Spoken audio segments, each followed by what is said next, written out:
जय गुरुदेव, जय माता जी। और मेरा उन सभी भाई बहनों के लिए सादर प्रणाम जो इस गायत्री साधना चैनल को देख रहे हैं। आइए बात करते हैं आज के टॉपिक की। आज का टॉपिक है प्राण गायत्री क्या है। देखिए, प्राण गायत्री एक साधना है जो हम पहले सुन चुके हैं, एक शब्द सोहम साधना। तो सोहम साधना को आजपा जाप अथवा प्राण गायत्री भी कहा गया है।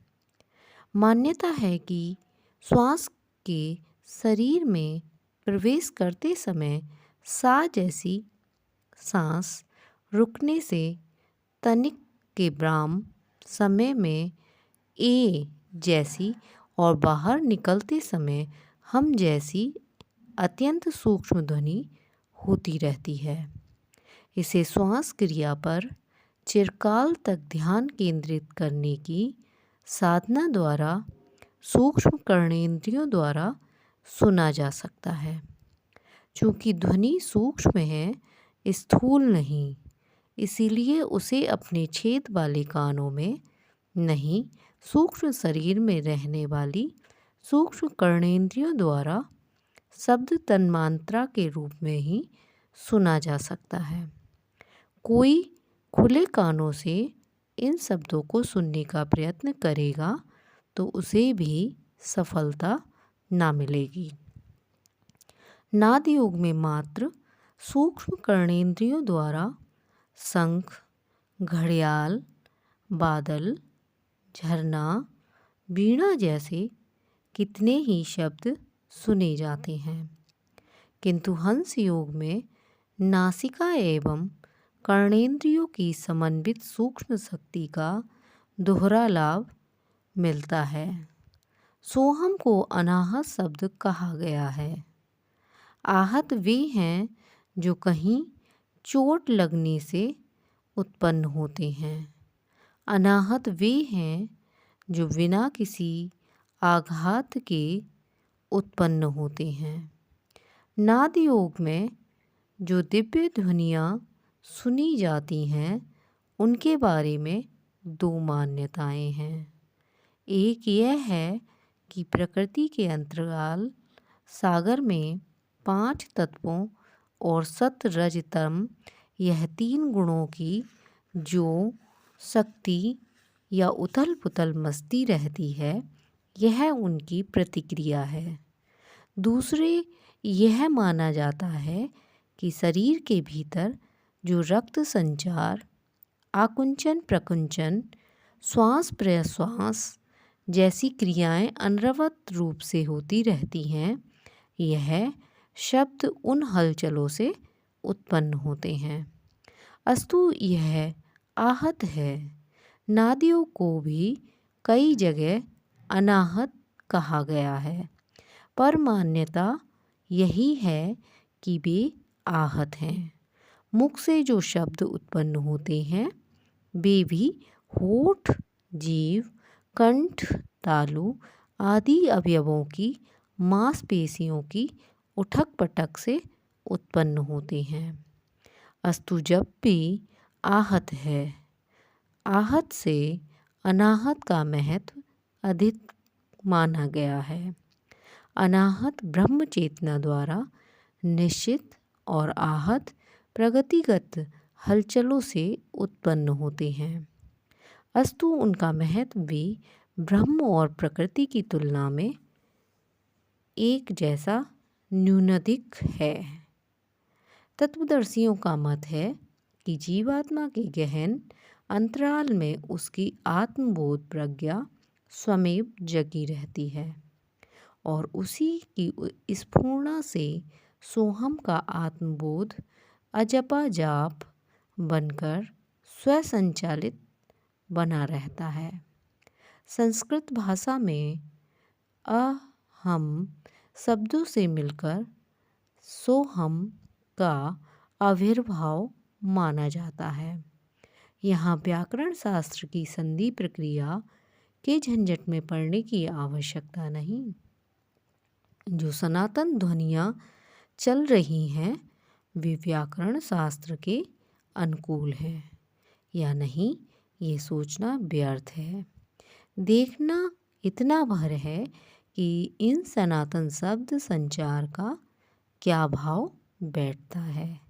सो अर्थात वह, अहम अर्थात मैं, दोनों का मिला जुला निष्कर्ष निकला। वह मैं हूँ, वह अर्थात परमात्मा, मैं अर्थात जीवात्मा, दोनों का समन्वय एक ही भाव सोहम। आत्मा और परमात्मा एक है, यह अद्वैत सिद्धांत का समर्थन है। तत्त्वमसि अयम आत्मा ब्रह्म शिवोहम सच्चिदानंदो सुदोषी बुद्धोसी निरंजन जैसे वाक्यों में इसी दर्शन का प्रतिपादन है। उनमें जीव और ब्रह्म की तात्विक एकता का प्रतिपादन है। सोहम उपासना के निर्मित किए गए प्राणायाम से इसी अविज्ञात तथ्य को प्रत्यक्ष करने का, प्रसुप्त को जगाने का प्रयत्न किया जाता है। जीव अपने आप को शरीर मान बैठता है, उसी की सुविधा एवं प्रसन्नता की बात सोचता है, उसी के लाभ प्रयत्नों में संलग्न रहता है। काया के साथ जुड़े हुए व्यक्ति और पदार्थ ही उसे लगते हैं और उसी सीमित संबंध क्षेत्र तक ममत्व को सीमित करके अनन्य सबको पराया समझता है। अपनों में लाभ के लिए परायों को हानि पहुंचाने में उसे संकोच नहीं होता। यही माया मग्न भवबंधनों के जकड़े हुए माया मोह जीव की स्थिति है। इसी में बंधे रहने के कारण उसे स्वार्थ के, व्यर्थ के, अनर्थ के कामों में संलग्न रहना पड़ता है। यही स्थिति प्राणी को अनेक आदि व्याधियों में उलझाती और शोक संताप के गर्त में धकेलती है। इससे बचा उबरा जाए, इसी समस्या को हल करने के लिए आत्मज्ञान एवं साधना विज्ञान का ढांचा खड़ा किया गया है और सोहम को सद्ज्ञान, तत्वज्ञान, ब्रह्म ज्ञान कहा गया है। इससे आत्मा को अपनी वास्तविक स्थिति समझने, अनुभव करने का संकेत मिलता है। वह परमात्मा मैं ही हूँ। इस तत्वज्ञान में माया मुक्ति स्थिति की शर्त जुड़ी है। नर कीट, नर पशु, नर पिशाच जैसी निकृष्ट परिस्थितियों में घिरी अहंता के लिए इस पुनीत शब्द का प्रयोग नहीं हो सकता। ऐसे तो रावण, कंस, हिरण्यकश्यप जैसे अहंकारग्रस्त आतताई ही लोगों के मुख से अपने को ईश्वर कहलाने के लिए वादित करते थे। अहंकार उन्मत्त मन स्थिति में वे अपने को वैसा भी समझते थे, पर इससे बना क्या, उनका अहंकार ही उन्हें ले डूबा। सोहम साधना में पंच तत्वों और 3 गुणों से बने घिरे शरीर को ईश्वर मानने के लिए नहीं कहा गया।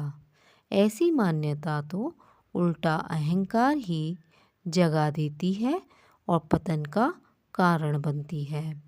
यह दिव्य संकेत आत्मा के शुद्ध स्वरूप का विवेचन है। वह वस्तुतः ईश्वर का अंश है।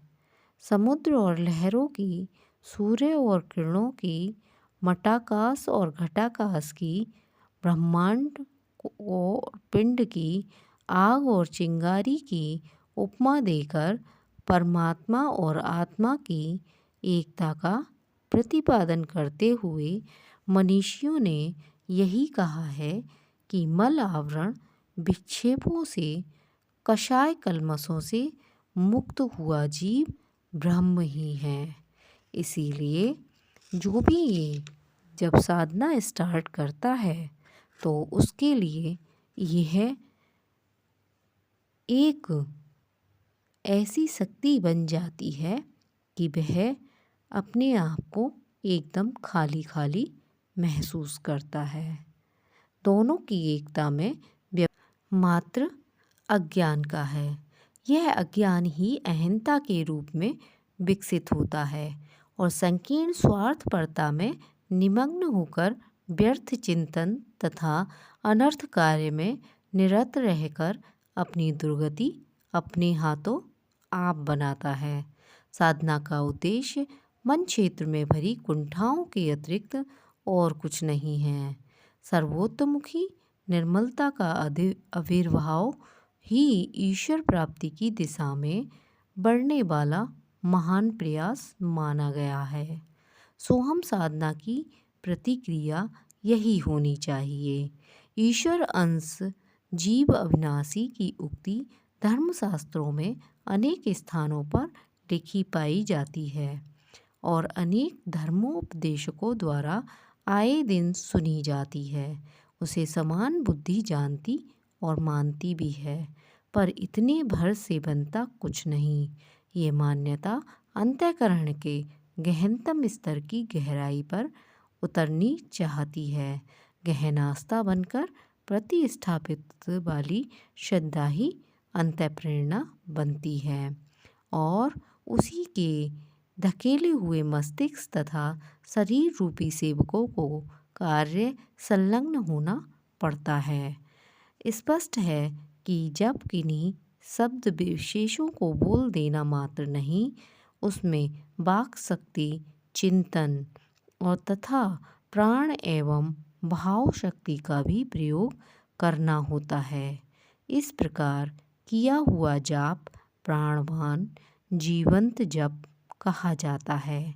उपासना के इस महत्वपूर्ण अंग को अपनाकर उसका समुचित लाभ निश्चित रूप से उठाया जा सकता है और इसी साधना को करके मनुष्य एक देव मानव का रूप ले लेता है। उसमें परोपकार की भावना जागृत हो जाती है और लोक कल्याण की भावना जागृत हो जाती है। अगर आपको ये वीडियो पसंद आया हो तो कृपया इसे ज़्यादा से ज़्यादा शेयर कर दूसरों को लाभ पहुँचाएं। चैनल को सब्सक्राइब करें और शेयर करें।